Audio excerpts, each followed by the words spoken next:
కాళేశ్ Srinivas చించలపేట sarpanch. CM Revanth Reddy గారి పరిపాలన ఎలా ఉంది? చాలా బాగుంది.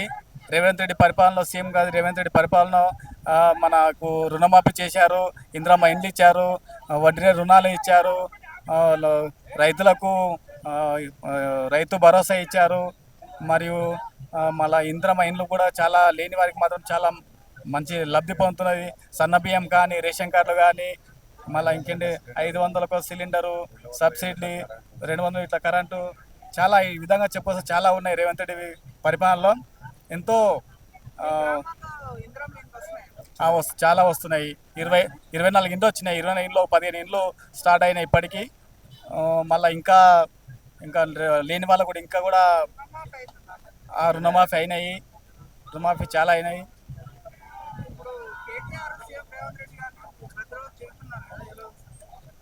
అంటే ఇప్పుడు ఎలా ఉందంటే ఈ ఒక ప్రభుత్వంలో ఓర్వనేని వాళ్ళు ఇట్లా కేసీఆర్ ఇట్లా చేసి అట్లా చేస్తున్నాడు అట్లా అని చెప్పి ఓర్వలేక చాలామంది రేవంత్ రెడ్డిని తిడుతున్నారు. కానీ చాలామంది లబ్ధి పొందారు.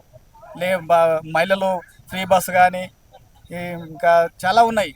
వాళ్ళు తట్టుకోలేక ఓర్వలేక అట్లా చెప్పుకొస్తున్నారు అనమాట రేవంత్ రెడ్డి గురించి.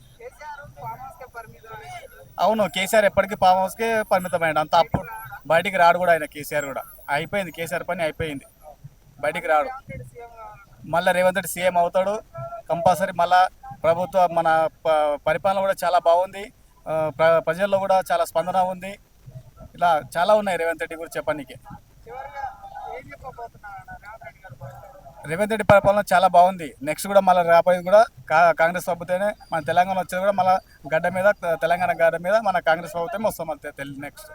Subscribe us and press the bell icon for more interesting updates.